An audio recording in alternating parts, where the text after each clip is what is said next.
اور کتاب یعنی قرآن میں مریم کا بھی تذکرہ کرو، جب وہ اپنے لوگوں سے الگ ہو کر مکان کے مشرقی حصے میں چلی گئیں، پھر انہوں نے ان کی طرف سے پردہ کر لیا، تو ہم نے ان کی طرف اپنا فرشتہ بھیجا، سو وہ ان کے سامنے ایک خوبصورت مرد کی صورت میں آیا۔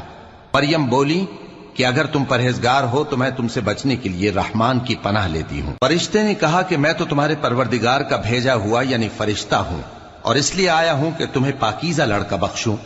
مریم نے کہا کہ میرے ہاں لڑکا کیوں کر ہوگا، جبکہ مجھے کسی مرد نے بطور شوہر چھوا تک نہیں، اور میں بدکار بھی نہیں ہوں۔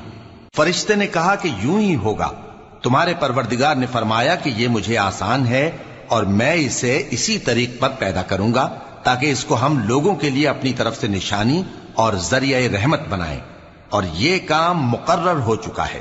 چنانچہ وہ اس بچے کے ساتھ حاملہ ہو گئیں اور اسے لے کر ایک دور جگہ چلی گئیں۔